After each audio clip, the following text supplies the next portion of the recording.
my link that I have posted on Instagram and make sure it's working. Okay, I think we are live. So let me just make sure everything is working before I just abandon it and then start chatting with you. Okay, cloud recording, studio live. Let me double check. Okay, we are live on YouTube. For those of you watching on YouTube, hello. I'm just checking, making sure my links are all working. When I first started this stream today, it started like 2 streams. Okay, good, it's working. So good, so I linked to the right one. Okay, we're all in the clear. Okay, so I'll just go ahead and get started. So I have Brock Gill, Jill or Gill? Gill. Brock Gill with me today from Moto Mission. And you may know him from his YouTube channel, Moto Mission, or most recently, the Ripple Effect premiere, which premiered at Franklin Theater and just launched on YouTube shortly after that. So you can watch the full movie on his YouTube channel. I have it linked in the chat and also in the description. So Brock has done all kinds of long distance trips across the Trans-American Trail, BDR, all kinds of off-roading stuff. And yeah, he most recently did the 50 States in 50 Days. So it was a really cool movie, and that is quite a feat. So I thought he'd be a really cool person to talk to and ask some questions about that.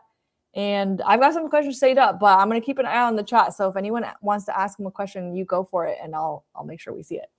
How was that, Brock? Did I miss anything? Is there anything I should share? I think you crushed it. You're.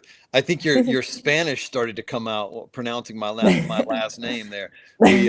My Spanish friends like to say Gill. And different things. So, and sometimes we have fun with that. But yeah, we're good. You've introduced me very well. Thank you. Okay, great. You're welcome. Okay, good. So I'll just get started right away. I'll keep making sure to keep an eye on the chat. That's always the tricky part, is talking to you, keeping an eye on the chat, and then still paying attention to what we're talking about. Okay, so first question before we get into the 50 States and 50 Days feat and kind of the bigger things, we'll start at the beginning. How did you start riding? What was day one for you riding on a bike? Yeah, so I dreamed of riding motorcycles from my earliest memory. I just loved bikes, and we even have vintage, like old film of me, like before I was 2 years old, getting a little toy motorcycle and just loving it, So I was always a big fan, and I was having a pretty hard time with school and kind of life, and probably around the age of 10, 11, 12, and my parents worked hard to try to help buy me a motorcycle, because I really that seemed like it was the only thing I cared about. So they were like, let's do something. It was a little bit of a Hail Mary for them, but a guy in the neighborhood had a motorcycle for sale. It was a 1980, around an 80 or 81 Kawasaki KD80. If you remember those. And yeah, and I said I wanted to buy it, and he was like, well, here, why don't you ride it? And I just pretended I knew what I was doing and got on it, didn't know anything. He had to show me the clutch and everything, but I just took off like right away. And so we bought the bike for like $200, and which was a big deal, for $200. Yeah. How much, or what year was this? This was back in the 80s. So I'm going to say it was probably around 87, something like that when I got it. And yeah, so I rode that thing hard for a year. And of course, there wasn't much left of it. And so I ended up saving money, worked for an old lady pulling weeds out of fire, or flower beds. And I ended up saving up money to buy a 1982 YZ80, which absolutely ripped. And yeah, that was what I rode like for years. And I got a little too big for it, and sold it right before I went to college. And then I got a bike as soon as I could after that, and I've been riding ever since. So I've been riding since I was about 12 years old. Wow. I'm so jealous. I guess so jealous of anyone who I hear started young as kids. Like, you all just have this different connection with bikes that I'm like, will I ever have that? This kind of innate thing, I feel like. It, Yeah, it is it's awesome. special, and I mean you ride a lot, and yeah, how long have you been riding? Sorry, I'm interviewing you now. I've been riding about 10 years now. Yeah. November 2016 is when I took I think it was 2016 or 2015, about 10 years. Well, I think that Yeah, started that summer. riding bikes, like you make those memories. That's the thing, is you just got to Mhm, get out there and ride, and the more you ride, the more mhm, memories you make. So mhm, I mhm. started early, but man, it doesn't matter. Just get out and ride. So Yeah, as long as you do it. yeah. Yes. Okay.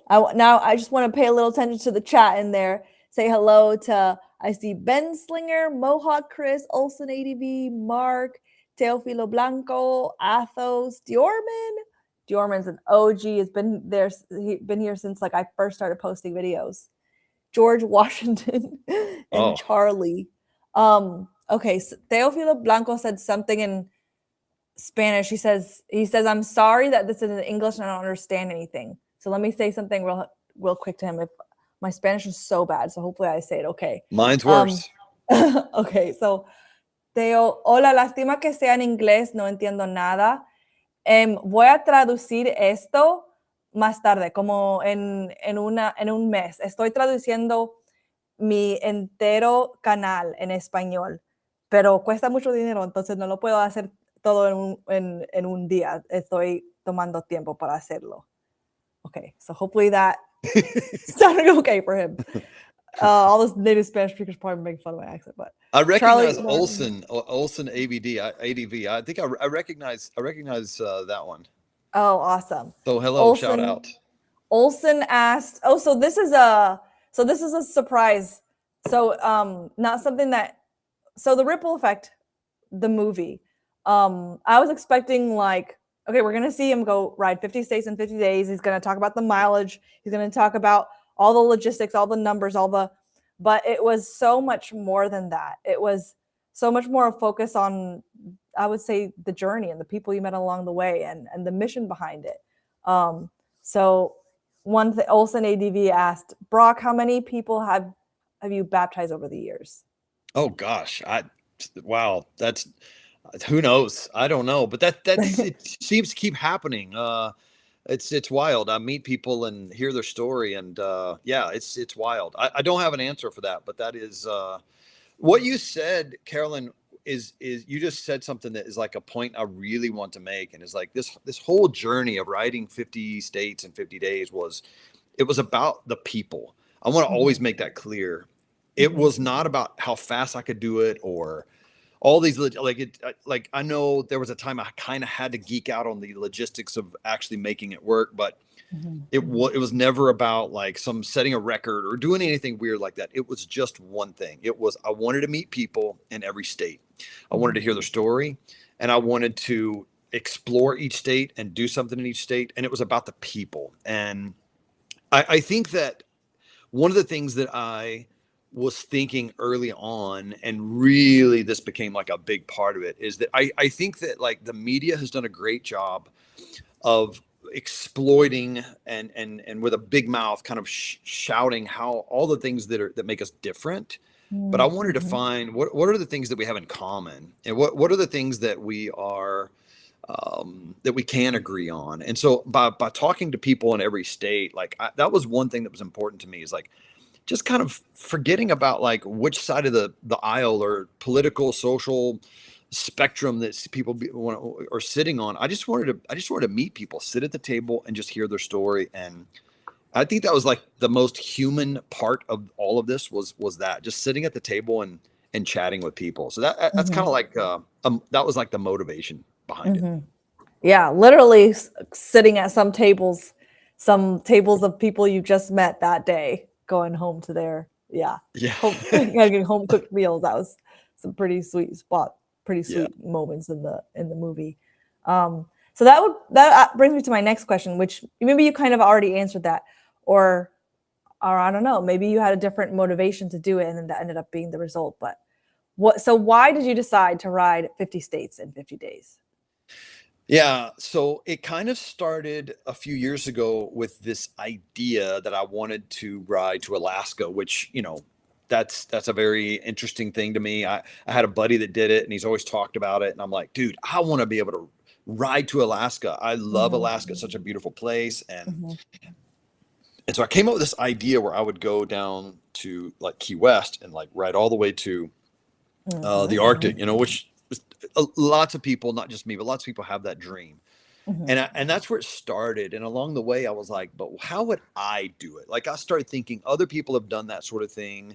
How would I do it? And what would make it interesting for me? And I started thinking about meeting people in different states along the way. And I thought, I'm also about to turn 50. What would I do for my 50th birthday? Well, 50 states, Perfect. 50. You're a lot older than I thought. Yeah, I'm 78.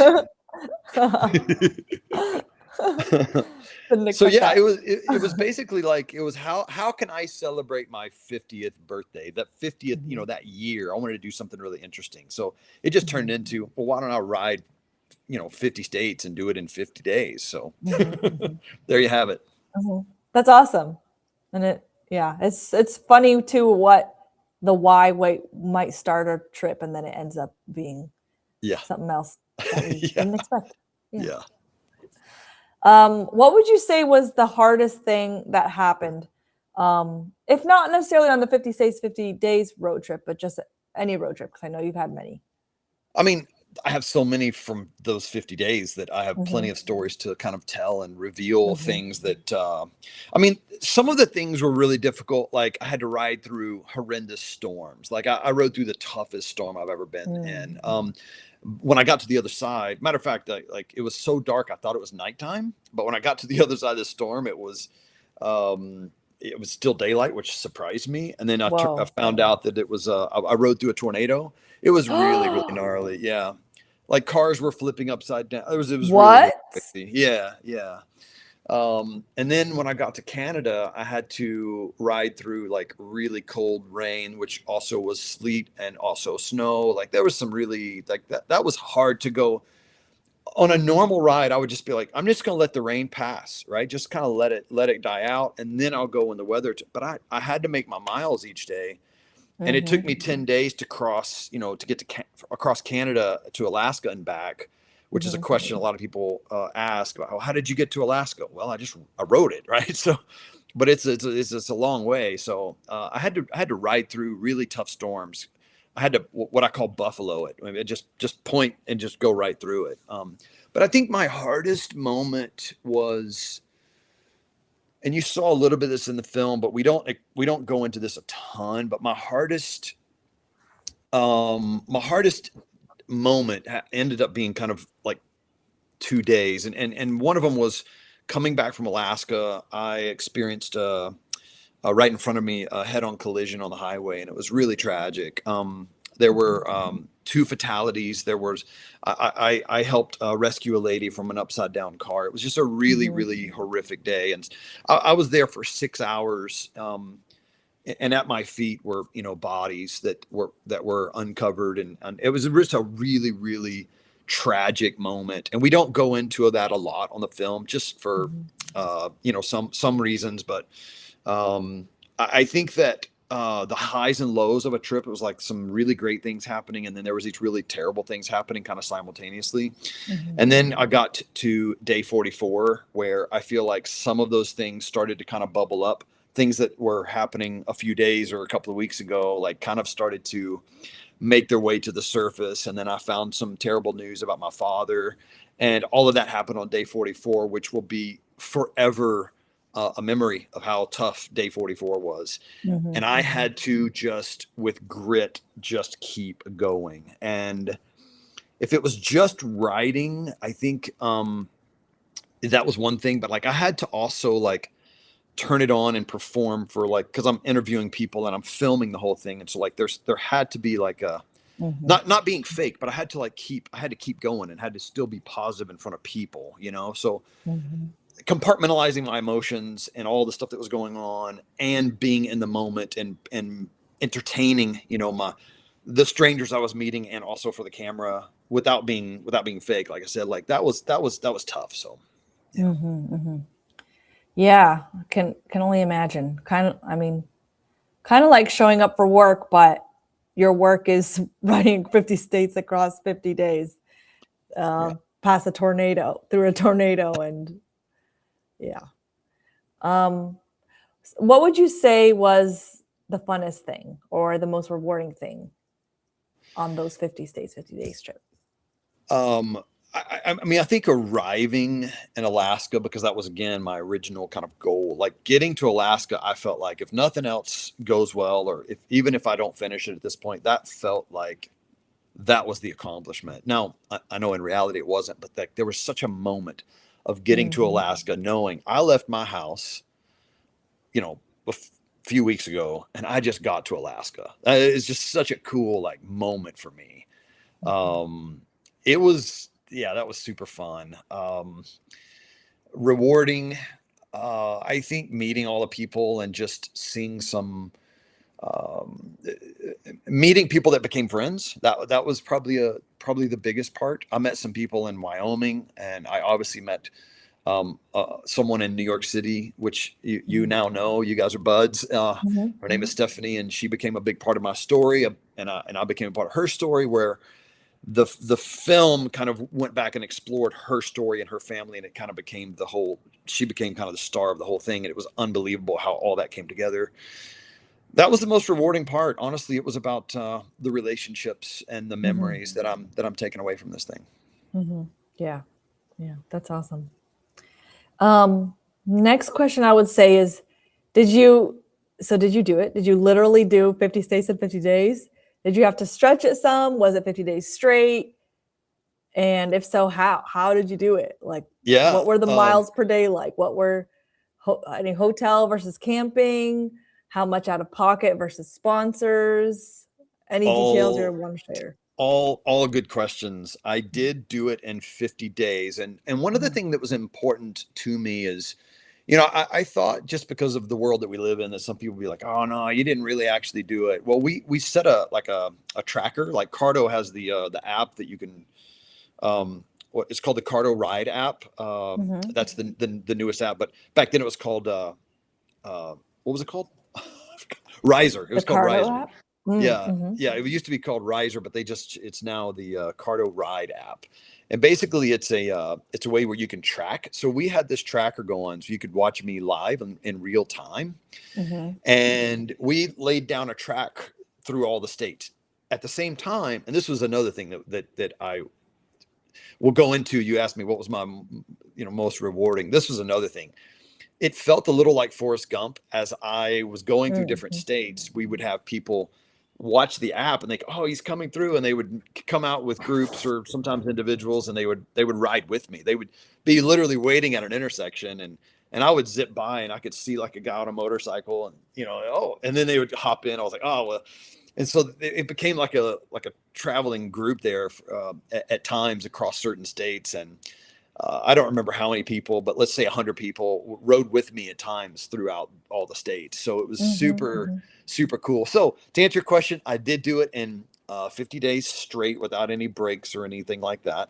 Wow. The clock was ticking. So I left here at my house in Nashville at 8 o'clock on the morning of June 28th, a year ago. So it was exactly a year ago. And I took off, and on the final day, I found myself sitting in Hawaii, being the final state, and on day 50. So you asked also, like, well, how much did it cost? I believe is what you were asking. It cost me about roughly $10,000 to do it. And that is hotels and fuel. I'm talking like just travel costs, like just that. I think it was around $10,000. Of course, there was little, plane tickets to Hawaii and back, but it was about $10,000. We had donors and some sponsors that helped out with all of the hard costs of the travel, which was wonderful. And then how many miles per day, I think is what you're asking. I don't remember what it was, but we did, some days it was 400 miles, and some days we only did I did like maybe 250 miles. So it was kind of, sometimes it was based on different circumstances, like how far I needed to get, if I needed to catch up, if I needed to kind of, but I kind of heavy loaded it on the first part of the trip. I was Mhm. on the bike about 12 hours a day every day for the first part of the trip, and then near the end Wow. I was starting to taper off near the end because I was just trying to conserve my energy, and I did Mhm. this on purpose, front loaded it heavy and then lower the last. So I was doing about 8 hours a day most of the time near the end of the trip. And then there was a few days like in Canada that I got ahead and I probably only rode 5 hours. That happened 2 or 3 times, maybe 6 hours. But other than Mhm. that, 8 to 12 hours a day, every day on the bike. Yeah. Mhm. Every day, 50 days straight. Yeah. Wow. Um, yeah, I definitely understand I because the fatigue of long distance riding, it piles up. It's like the first day you're like, I got this, I can do so much, and by day 3 your body's hurting, and then you got to get back on the bike, the thing that was causing your body to hurt. That's rough. And you were on a Triumph Scrambler, so it's not like you were on a super comfy big couch or something like that. I, So I, yes, a you're lot of right. wind And you, buffeting. Mhm. yeah, you just said the three days, right? On the third day is when you're like, oh, I've got to do this again. I mean, we all Mhm. love to ride, and so Mhm. I can never be the guy that complains about riding. But Mhm. on the third day, I was going through that again. It was a 12-hour day, and I'm just like, how in the world am I going to do this 47 more times? Mhm. And I also realized because I was interviewing people and setting up stories, setting up cameras, and filming it all myself without a crew. A crew didn't go on the Mhm. road with me. That was Mm. something that happened later. But I was Mm. filming it all by myself, and so I was working really, really hard. Like my Mhm. brain was just firing so fast Yeah. that I wasn't drinking enough water. I wasn't eating. I was skipping lots of meals. Like I wouldn't eat Mhm. lunch or I wouldn't eat dinner. This was almost every day, but Mhm. I was depleted on day 3. I was so dehydrated that I started worrying. Uh-oh, I just messed up. To try to crawl out of that hole was difficult. Mhm. Now, when I got to, I can't remember which day, but around day 35 or 6, I really started struggling. And Mhm. I had to start eating really carefully. Mhm. It was hard to find food across like the north, Yes. west, Mhm. and Canada, but Mhm. because it was sometimes 200 miles between gas stops. I mean, it was really remote, some of the places, Oh wow. but I started eating Mhm. fish like salmon every night or steak, Oh. which I love, but Mm. it was like I needed good quality food. Yes. Yes. I Mhm. you can't survive on burgers and pizza. Like I had to have No. good food. Yeah. Or just like bars and protein shakes. Yeah, Right. you got to have like a meal on the road. Yeah. Right. Right. Yeah. Yeah, Yeah. that's I'll do the same thing on a long trip. I might skip like the daytime things and just have bars and shakes. But once I get to my hotel, I'm hitting DoorDash up while I'm getting Yeah. changed, getting in the shower, and getting like a Yeah. big hearty meal delivered to me. Yeah. Yeah. Yeah. Something Yeah. like salmon and steak as well. Yeah. Yep. Yep. Mhm. All right. I've been collecting some questions already. So halfway point, I think, is a good point to interrupt my own questions for the chat's questions. Um, so let's see. NL Lee Desmond asked, how did you get home once you finished? Did you ride over the Hawaii waters? Yeah. Yeah. From Honolulu, I took the highway that went north. No, when I got done, yeah, so I finished in Hawaii and then flew back to Colorado, which Colorado was state number 49, and Mhm. my wife brought her sprinter van and trailer out there, and we were able to pick the bike up from there. And then I went straight to doing events. We do a lot of events around the country where I Mhm. host people to come and ride with me. And we had an event in Colorado and then Wyoming. And so I actually went straight to work and did those, and then came home, and we just, trailered everything back home. And I was home for like, I don't know, 3 or 4 days. And then I hopped on in a van with this knucklehead named Sean and went up to Pennsylvania and rode Orange County Chopper and Mm. back home. Mhm. So Mhm. Oh yeah, how do you know Sean and Craig and Did you work for Sean Yeah. at one point? Is that how you knew each other? No. So I met Sean when I heard that he was moving to Tennessee. I was like, I literally just kind of had one of those throw up kind of like a prayer. You just kind of throw up like, God, that'd be cool if I met him someday. Because I thought he was, Mm. interesting in the channel.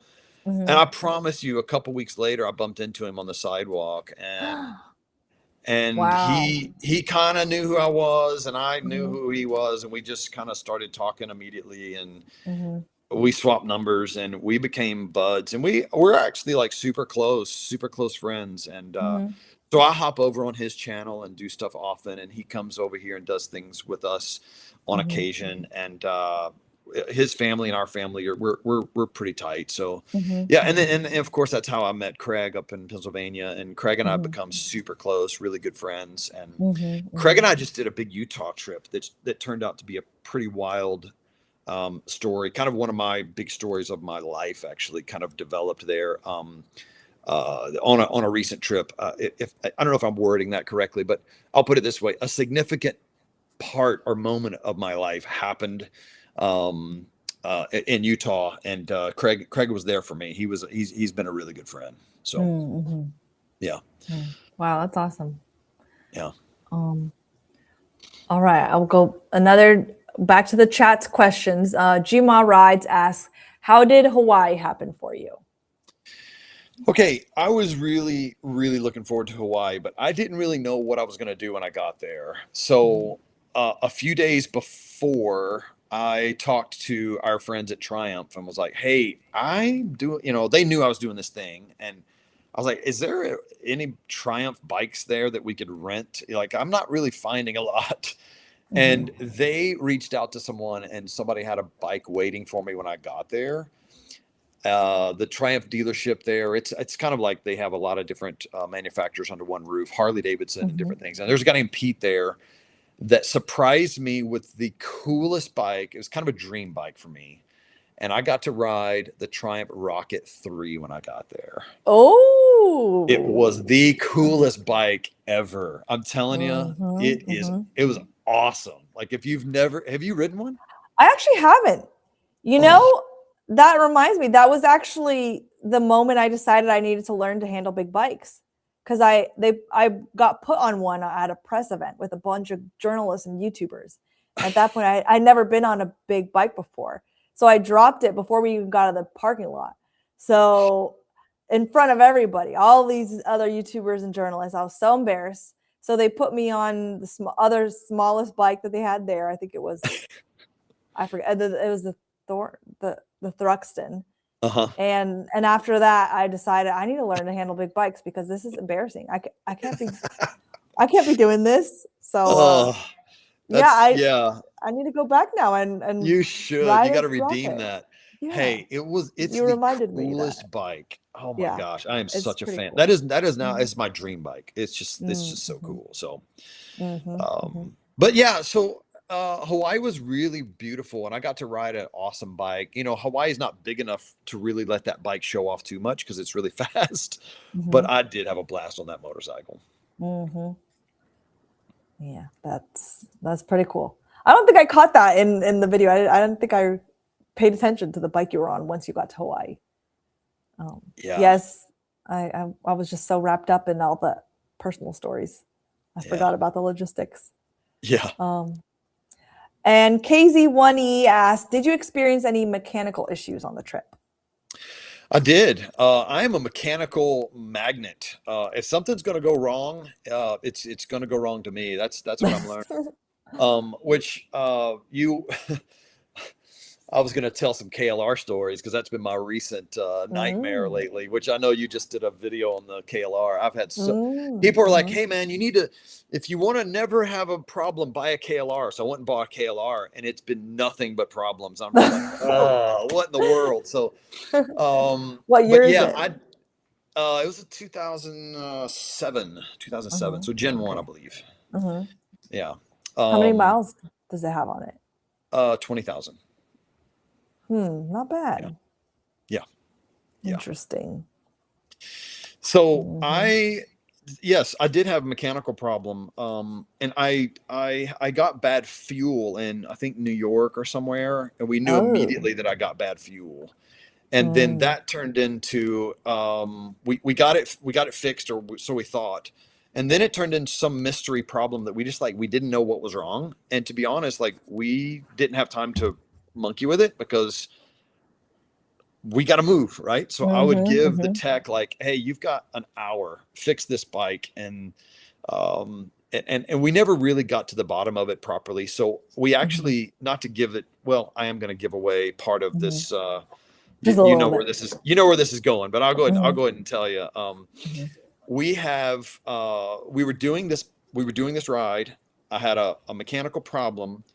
I didn't think I was going to be able to fix it fast, and I panicked and called Sean from Bikes and Beards and said, "Hey, Sean, go to my garage and get my personal, like my backup bike, which happens to be a scrambler, a Triumph Scrambler 1200 XE." I mm-hmm. said, "There's a guy in Atlanta that's going to meet you in Chattanooga, and he's gonna overnight the bike to me." I woke up the next morning, and my bike was in the parking lot, and we eventually Mm, swapped all of the parts from one bike to the next because the bikes were identical. We mm. swapped everything over, literally everything but the engine and the, you know what I mean, like like we swapped everything, and I kept Oh going. my gosh. Yeah, yeah. Not just why not just change the bike? Why why would you Well, why? well, first of all, like, okay, a detail of the whole thing that I didn't communicate was that in every state I was having Mhm, people, I was interviewing them and then giving mhm, them a little gift, and then I was having them mhm. sign the motorcycle. So I had a bike with Mm. Well, that's 20, important. yeah, I had a bike with 25 signatures on the Yeah. tank and all the Mhm. fenders and all this stuff, and I was like, this has to continue, right? I have Yes. to. Yes. So we swapped Mhm. everything over. Also, just like Understandable. it was completely like wrapped and done up, and like it was a circus. It was like Yeah. a spectacle. So I Mhm. wanted to keep that all the way Mhm. through. And so that's what we did. It was a hard decision because I really wanted it to be that one bike. However, the Mhm. first Mhm. bike did 3,000 miles, Mhm. and I was like, oh no, something's wrong. I don't have time to fix it. I knew I was about to do this long stretch across Canada where there would be very few mechanics and dealerships to support me. Mhm. I was like, all right, just go grab my bike and let's throw it. And I took off, and I did another 10,000 miles on that bike. It was 13,000 miles total, the trip. I don't know if I made that clear earlier, Oh yeah, I but I meant to did. ask that. Okay. Yeah, 13,000 miles in 50 yeah, days. Mhm. yeah. Mhm. I did 3K with the first bike. Got Mhm. nervous because we didn't know what was wrong. Did the next half one, or say the next half, another 10,000 miles on the next bike, and that bike has just been amazing. So love it. Mhm. Mhm. No trouble after that. Wow. And Sue Hawk asks, does anything actually compare to Zion's Park, Utah? Anything even more beautiful? Yes, Mm, Zion's beautiful, mhm, but there are lots of beautiful places that I think are as great. mm, mhm, Bryce Canyon, Canyonlands, Island in the Sky, Arches, even Capitol Reef, like all of those, the big five in Utah are fantastic. Crater Lake in Oregon is unbelievable. It's just breathtaking. The glacier that I stopped at in Alaska was mind blowing. Um, there's a lot. This country is phenomenal. There is so much to see. It really is a beautiful place. Canada also is unbelievable. I did Banff and rode up to Jasper along the what's it called, the Icefields Highway. Ani, do you remember Icefield? It's glaciers along the way with these where the Rocky Mountains are just like absolutely stunning. And so Zion is fantastic, but there is so many more places to see. So get out and ride. mhm, mhm. All right. Spoken from the man who's been in every state. And James Kimber asked if you have a favorite road. A favorite road. Mhm. Um, I'll pop off a few here. I love the million dollar highway in Colorado. I did a video on Beartooth Pass, which is Mm-hmm. Wyoming and into Red Lodge, Montana. That is phenomenal. Glacier National Park has a road called Going to the Sun Road that is really, really fantastic. Maybe that one's not fair because it's in a national park. So let me give you another one. Well, that one's also in a national park. The I think it's called the Bicentennial Highway. It's Highway 12 and then Highway 25 around Boulder, Utah, like that, or Hanksville, going through Height, Utah, like those areas are stunning. If you can't tell, Utah is one of my favorite places. I talk a lot about Utah, Mm-hmm. so yeah. Mm-hmm. All right.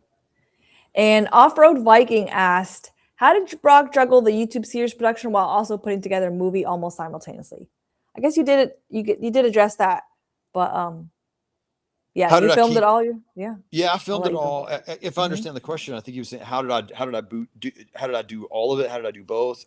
Mm-hmm. I was busy, and so I tend to film, like I film a lot for the YouTube channel. We put out Mm-hmm. 52 long form videos a year. Mm-hmm. Um, uh, but like I was filming like a YouTube series along the way, and then Mm-hmm. I was kind of also like filming the movie part of it simultaneously. Mm-hmm. And yeah, it was hard. It was a lot of work, and I was having to come in, find a subject, find a storyline, and do this each day. Mic it, make sure we get good audio. I was running 2 or 3 cameras on that interview. I don't know how many cameras total along my system, but including a drone, probably 7 or 8 cameras. But and just running and gunning. Like one of my favorite things to do is the challenge of writing and getting there, but also just like run and gun, like grab a camera, go get the shot, set it up, get the tripod, like that fast pace kind of. I just love that challenge was Mm-hmm. super cool for me. Mm-hmm. Mm-hmm. So YouTube was you. You were filming by yourself on the road, no film crew when you're on the road, and then the movie they filmed after. So how was that? Did you reach out to them? Did they reach out to you? And then did you need to reshoot anything, or was it all interviews and then give us what you got kind of thing? Yeah, well, we took a lot of the footage that I collected from the ride, of course, and Mm-hmm. then we wanted to revisit a few things and kind of go into some of those stories.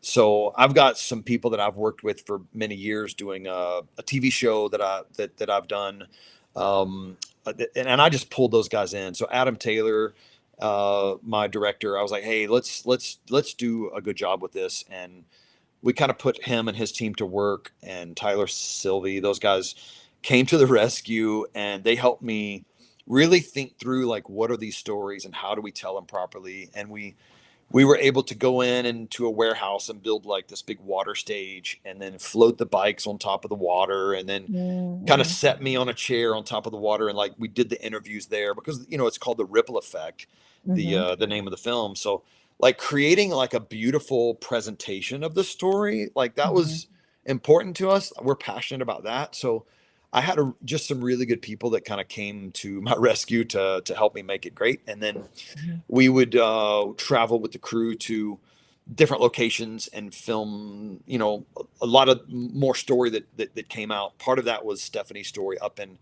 New York City. So to go back up there and revisit that and meet her family. And Mm-hmm. um, yeah, it was a lot of work. We spent everything that we had to do it. We spent lots of money, lots of time. We pulled in a lot of favors. Mm-hmm. All of my relational equity that I'd ever invested got cashed in for this film, and but we're excited. We're happy with it. I Mm-hmm. really hope people watch it. I really hope they'll watch it to the end and see kind of the big surprise.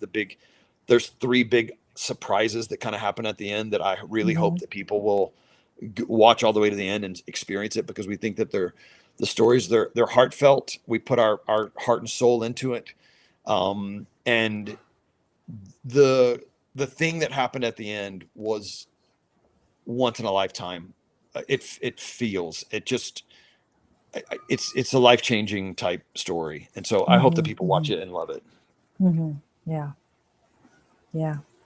And that is linked. That's it's about 2 hour movie, so it's not like a sit it on your phone and kind of watch. You gotta get ready, get your popcorn, make it a weekend nighttime thing that you do with your on the couch. Watch it in 2 hours. It's a pretty sweet movie. Um, all right, so I've got some logistic questions now from the chat. Basically like this, yeah. How did you do this? So William Clark asked, did you make it to Tuck in the Arctic? I did not go to the Arctic. No, I went to Alaska, and I didn't have time to go all the way to the top. I Mm-hmm. have been all over Alaska in my previous career. I visited all over off in the bush, like off the road system, and have been to every corner of Alaska, and I love Alaska. And I have lots of great stories about Alaska that are crazy, and I'll never forget stories. But to know I didn't make it to the Arctic this time. Mm-hmm. And Charlie Martin asks, what's the most indispensable tools to have during long tour rides? I think, I mean, the obvious would be like tire gauge and tire, like air compressor. Like that's an important one. I always keep Enduro makes these little small little tools. They're made in Canada called Enduro. It's like Engduro. It's a little tiny tool set this big, and every tool you need for your motorcycle is on there, minus like tire spoons, right? So, and it's this tiny little thing, and so I always keep that with me. Mm-hmm. And Jima Rides asks, was there any camping at all on this trip? There was not any tent camping, but there was Mm-hmm. some van camping. So Mm-hmm. my wife met me at a few places, and even surprised me at a few places where Mm-hmm. we have a big Sprinter van that's decked out for camping, and we would end up in an RV park or somewhere on the side of the road, and I would sleep in that, wake up, and I would keep going. Mm-hmm. All right. And Harley Grey Ghost asked, were all of your hotels booked in advance? No, Mm-hmm. no. First of all, that's not Mm-hmm. me. I Me am not neither. a rigid planner. Mm-hmm. Especially not on Secondly, the bike. It's hard. It's hard to yeah, be like, yeah, mm-hmm. yeah. No, Mm-hmm. we would book hotels sometimes the day of, and Mm-hmm. sometimes like about the most I would book a hotel would be the day before. But Mm-hmm. things happen, and my travel plans had to change, on occasion. Mm-hmm. There were Yeah. sometimes I booked a hotel room and couldn't make it, so I lost the money. Mm-hmm. Mm-hmm. Yeah. Yeah. When I'm on a road trip, I always book a few hours before. Like, Yeah. yeah, I'm like, okay, this is my last leg. I'm gonna pull over at a gas station, go on Expedia, and then go to the hotel. Yeah. Yeah, which can Mm-hmm. also get you in trouble also. Sometimes there's a big game in town and you don't know that there's no hotel Yes. rooms. That's the other Uh-huh. side of it. But That yes, I have found that. So I'm like, okay, so from like Friday through Sunday, I try to do it earlier, not like too late in the evening, like midday. Yeah, yeah. that's a good point. And Chonky something asked, what do you ride now? Well, this may surprise you, but I got home from that trip, and the You first thing I got a lot of wanted to bikes. I do. I have a Yeah. lot of motorcycles, but Yes. my favorite bike to ride is the Triumph Scrambler. I just love it. It Mm. fits me so well, and it's really cool. Wow. I How tall really are you? like that bike. You're a tall dude too. How tall are you? Yeah, I'm almost 6'4", and so that bike fits me Hmm. really well. Mm-hmm. I really like it. I like Mm-hmm. like I'm a dirt bike guy. Like I love Mm-hmm. riding dirt. So I mean, my day Mm-hmm. job is riding adventure bikes across America. So if, Mm-hmm. for those who don't know that, that's what I spend Mm-hmm. most of my time doing. Mm-hmm. So I like when I'm on the street or my daily rider, I like that upright position where Mm-hmm. kind of get my elbows out. I mean, I have a cool Harley. I've got a turbo road glide, and I have some fun things, but I really like the Triumph Scrambler. Mm-hmm. But when I'm riding off road, I have a Yamaha T7 that I spend a lot of time on, Mm-hmm. and man, my KTM 500 might be the funnest bike in the world. So Mm-hmm. It's always the small ones that capture people yeah. in a different way. Um, Another question was, have you ever wrecked? Oh yeah, yeah. Yeah, I haven't had a bump. tumble like Doodle's tumble I'm just on dramatic. the street. Yeah. I mean I think anybody that's ridden a motorcycle has put it down at some point. Mhm. I mean, my wrecks are all on dirt for the most part.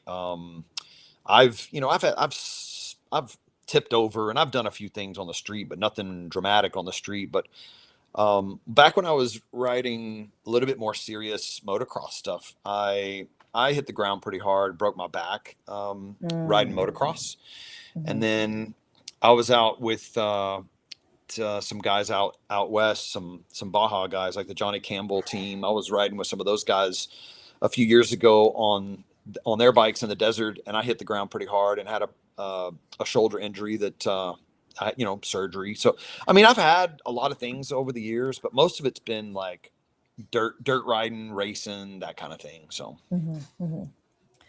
Um, and Drew Trades Option asks, wouldn't the Pan Am be a better bike for your trip? well, I'm sure it's a great bike for the trip. Mhm. I think that are you asking would it be better than the Scrambler? I mean, for some people it would be. I think it's You could say subjective, but better. Mhm, yeah, I think it's subjective, and mhm, like I don't know. I mean, I've only ridden 50 states once, mhm. um, so I don't know. Maybe there is a better bike, but it was the bike I wanted to ride. But Mhm, the Pan Am is an awesome bike. I really love it. mhm.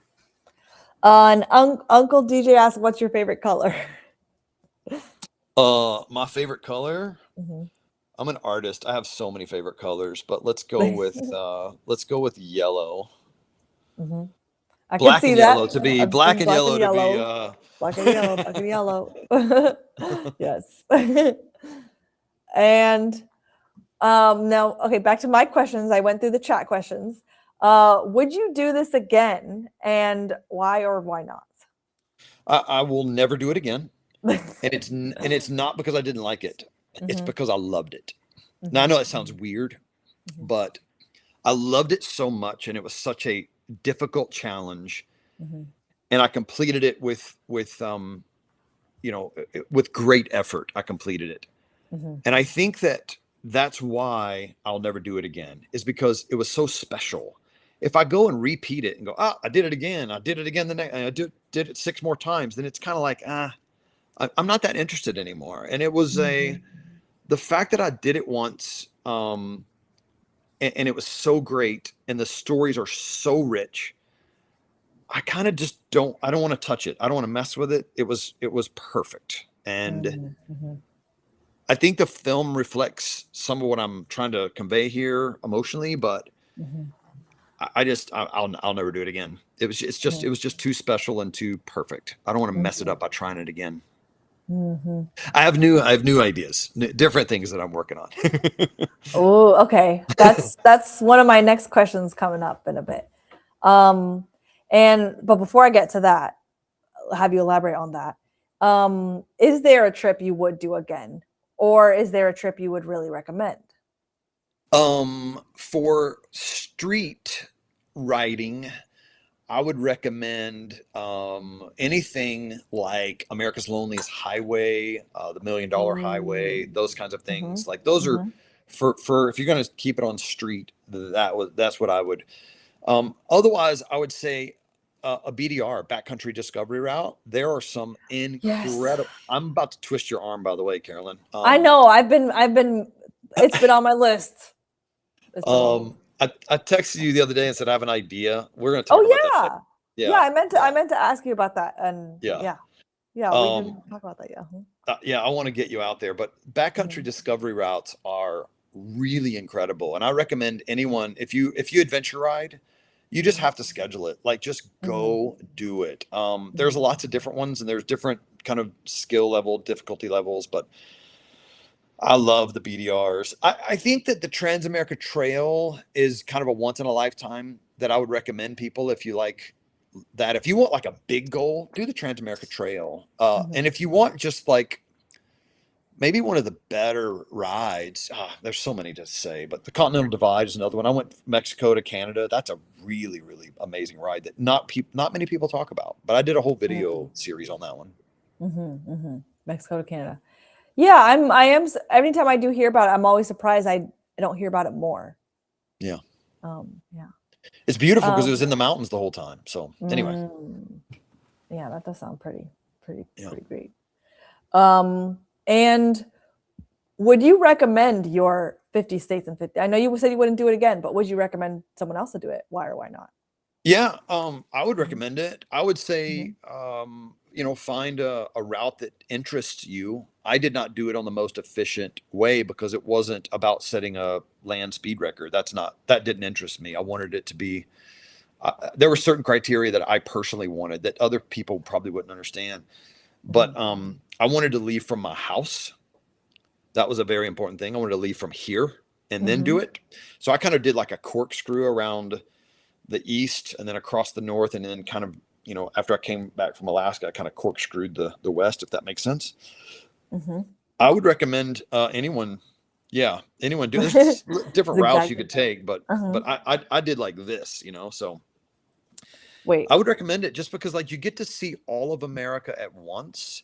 And it's just, there's something about like the world is so big, but when you travel, it gets smaller every time you travel. You can kind of picture it and understand it better. And for me to do all the states at once, like I kind of like can picture it here. I go, oh, yes, it's big. That didn't change, but my perspective changed so much. And it was just it changed me as a person. And so that's why I would recommend anyone attempt, something like that. Yeah. Yeah. And US is so big. Like, I think we need to start thinking about US like its own continent with how big it is. Like, I mean, one state is like the size of France, or one state is the size of Italy, and we're just, it's just huge. It's just so big. Like you can, it's I mean, Europeans for the weekend they go to another country, but in US, if you want to go to another country, it's a big deal. Like maybe for the weekend you can go to another state. So yeah, it's quite a feat that you did for sure. And before I get to my question, I was telling you I was holding off. I saw a few more in the chat come through. Jeff Winters asked, have you ever ridden a CNG motorcycle compressed natural gas? I have not. Yeah, I don't know what that is. You're getting technical over here, Jeff. I don't know what that. But Jeff, if you have one, I would like to read it. Contact me on motomission.com. I'd like to. I would like to write it. Oh, all right. I'll do a video on it. Challenge entered. I'll do it before Sean.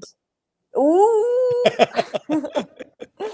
And Drew Trades Option said, you mentioned KTM. What do you think about What do you think about the current situation? I've been eyeing a Super Duke, but worry they will not be around to support that bike in the future.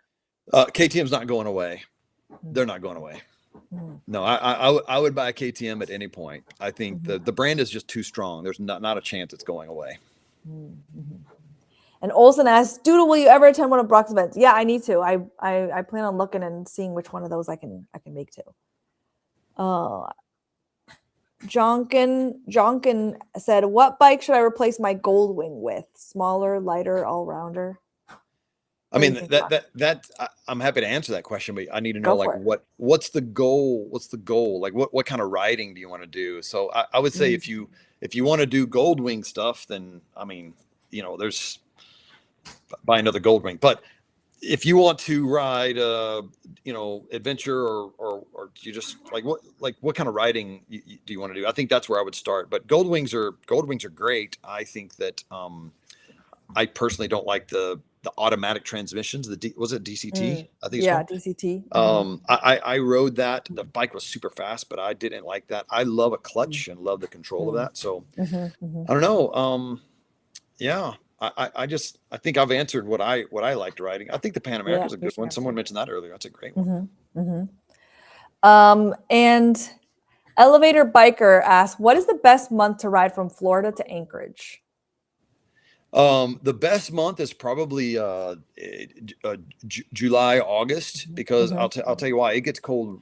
There's a short window in Alaska where you can ride. I mean, going across the north, I went in July and still experience snow.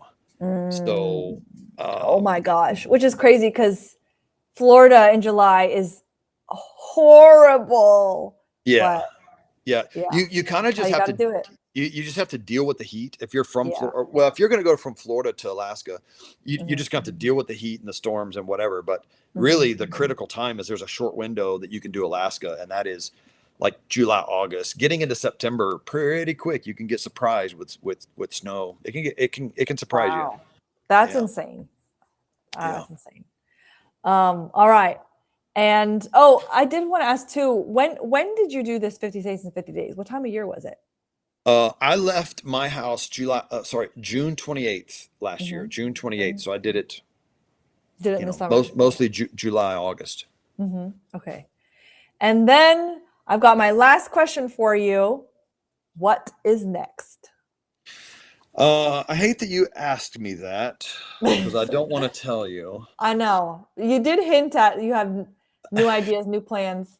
So I'm that's working fair. on an That's fair if you don't want to idea. say. No, I'm working on an idea.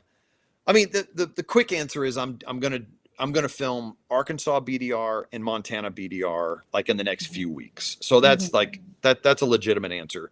But Hmm. I think what you're asking is what's the next big new idea, and that is going to happen in the fall, early fall. I'll hint a little bit. I'm trying to be careful how much I let out Yes, at this moment, but I'm fair. going to do a cross country trip, but I'm going to do it in a way that will surprise you.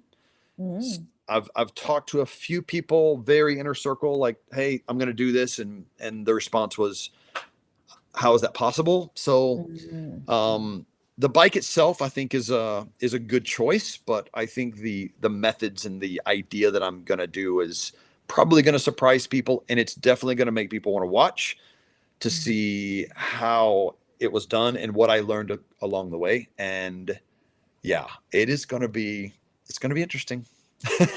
I'm excited. How secret is this? Like when this live stream closes, can I text you and find out more details, or next time I talk to you about this other Yeah, idea you have too? we Can I we get more can details talk. We can secretly? talk. Okay. Yeah, Okay. we can talk because I might I'm know at that before you phase. all. I'm in that phase where like I want to hear from a few people that I trust on like, hey, I'm working the idea. Like, there's some nuance to this idea that needs to be. We need to find it. I need to discover like what else do you put it all together to make this to take the idea from good to great, right? It takes Mhm, mhm, to go a bad idea to good idea. It doesn't take much, but to go from good to mhm, great, like there's a lot that you have to do in those final few percent, and that's the part that I mm, would be interested in, from you and others. Like, hey, let me work this idea a little bit, mhm. Yeah, yeah. Phoenix volunteer just hopped in. Hello, Jocelyn. Will Jocelyn be on those BDRs? Maybe we'll see. I've been talking with Jocelyn for a couple years now, trying to. I don't know if mentioned. I think I might have mentioned the last another live stream. I did not publicly on YouTube, but I was scheduled to go on the BDR with Jocelyn, the new route that they did in Florida. And the day before, like literally the day before, I was in the doctor's office and I had a medical thing come up and they're like, you cannot leave. You need to stay for testing. It was very irritating. So it's when I say it's on my list, I'm not just saying that. I mean it's on my list. So yeah, I need to make it happen. But Brock, thank you so much. This was awesome. You have so many cool stories, and we just barely scratched the surface in this live stream. So everybody, you've got to check out the River Reflect movie. It's so amazing. I've got it pinned in at the top of the chat, or actually at the bottom. You see my name in yellow. You click on that, and that's where you see the link. And then I'll link to it on the description too. But it's on his YouTube channel, Moto Mission with Brock Gill. Oh wait, did I say it wrong again? Yeah. Yep. You I said got it it. right. Okay, Yeah. Brock Gill. Yeah. Yes, Moto Mission with Brock Gill. It's the latest video out right now, the ripple effect. So but Brock, that was awesome. Thank you so much. Thank you. Thanks for coming to the premiere and thanks for riding Mhm. with me. And That was so cool. that was really cool to have you. And It thanks was for cool to having be me on here. your show tonight. This was Mhm. fantastic. Thank you so much. Thank you. Thanks for being here. Thanks everybody.